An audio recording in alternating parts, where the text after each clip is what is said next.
Hello and welcome back to my channel court से। और आज हम बात करेंगे एक इंटरनेशनल जजमेंट्स के बारे में जो सुप्रीम कोर्ट ऑफ कनाडा जो है इन्होंने इसे प्रोनाउंस किया है। बेसिकली जो इशू है ये टोबैको से है। टोबैको कंपनी जो है उनको $32.5 बिलियन का सेटलमेंट जो है फॉर कनाडा स्मोकिंग रिस्क, इसके लिए ये जजमेंट है, जिसके तहत ये मतलब प्रोनाउंसमेंट ऑफ द जजमेंट जब होता है उसके तहत जो है ये 3 टोबैको कंपनीज है जिन्होंने प्रपोजल दिया है थर्सडे को to pay 32.5 billion to settle legal claim in Canada stemming from the decade of the dispute.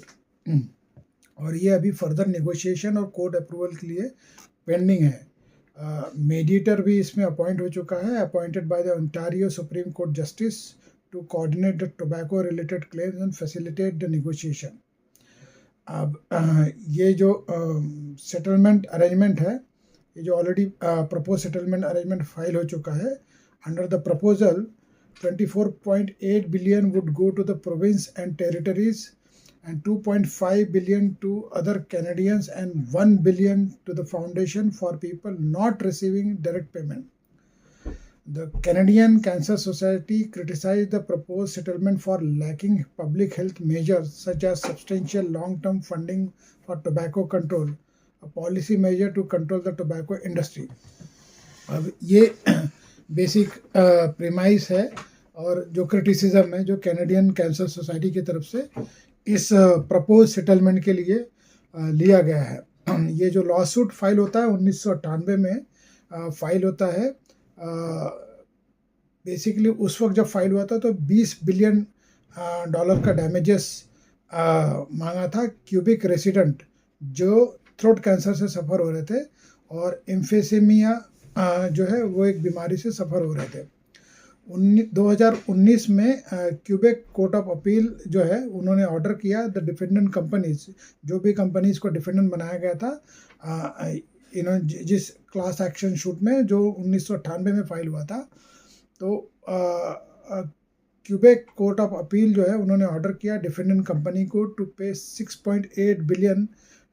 In damages for decade of wrongful behaviour. The company then obtained creditor protection under the Companies Creditor Arrangement Act, suspending all ongoing lawsuits to negotiate a global settlement with all those who have claim against them. तो जब ये order हुआ court of appeal से 6.8 billion का damages,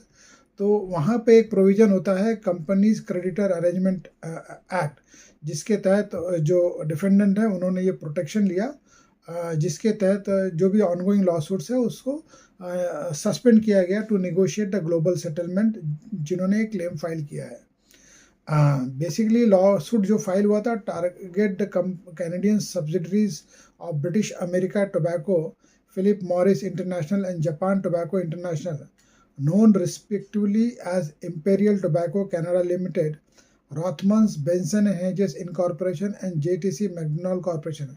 These companies dominate the Canadian tobacco market, representing the majority of the legal tobacco sales. तो ये basically ये defendant है जो टोबैको का जो कॉज है, टोबैको यूज़ जो है, बेसिकली हम सभी जानते हैं कि tobacco leads to the cancer. और हालांकि उस टोबैको प्रोडक्ट्स जो भी होते हैं, टोबैको जो एडवर्टाइजिंग होती है उनके लेबल पे बाकायदा लिखा होता है इंजूरियस टू द हेल्थ वगैरह blah blah blah, health related warnings वगैरह होती है। लेकिन इसके बावजूद main root cause of cancer जो है वो टोबैको है। और जो भी टोबैको कंपनीज है या जो भी पान मसाला गुटखा कंपनीज है, ये भले ही वार्निंग दे, लेकिन ये एक मूल रीज़न है टोबैको जो दुनिया भर की cancer societies, cancer hospital, cancer researchers इन्होंने माना है कि इसके वजह से जो प्रीमैच्योर डेथ्स होती हैं कैंसर की वजह से, उनकी तादाद बढ़ रही है। और कनाडा उनसे कोई अछूता नहीं था, तो tobacco use is the leading preventable cause for the premature death in Canada. In 2000, British Columbia passed the Tobacco Damages and Health Care Cost Recovery Act. ये बाकायदा कानून पास किया गया, enabling the province to recover healthcare costs from tobacco companies related to the smoking related illness. यानी कि ये ऐसा कानून पास किया गया वहाँ के जो स्टेक होल्डर है British Columbia tobacco damages and health care cost recovery act, जिसके तहत जो भी टोबैको रिलेटेड जो भी हेल्थ केयर इश्यूज होते हैं, जो भी इलनेस वगैरह होती है, उसका जो कॉस्ट है वो ये जो टोबैको कंपनीज है इनसे वसूली किया जाए या इनसे वसूला जाए, ये बाकायदा प्रावधान किया गया। सुप्रीम कोर्ट जो है वहाँ का, उन्होंने इस एक्ट को अपहेल्ड किया, यानी कि tobacco damages and health care cost recovery act को बाकायदा सुप्रीम कोर्ट ने लीगल सैंटिटी दी और इसे अपहेल्ड किया। ये लेजिस्लेशन 2005 में पास किया गया था, जिसके तहत एक जरिया बना जिसके वजह से ये जो टोबैको कंपनीज है उनके अगेंस्ट में ये डैमेजेस की रिकवरी की जा सकती है। Meaning thereby this particular legislation paved the way for other provinces to enact similar legislation. The provinces were collectively seeking more than 500 million in damages for tobacco related healthcare issues. तो इस तरह के प्रावधान की वजह से और भी जो प्रोविंसेस थे उनको ये इनकरेजमेंट मिला जिसके तहत वो इस तरह का कानून पास करे। और उसी तहत 2018 में ब्रिटिश कोलंबिया ने एक और कानून पास किया, opioid health care cost recovery act, जिसके तहत प्रोविंस को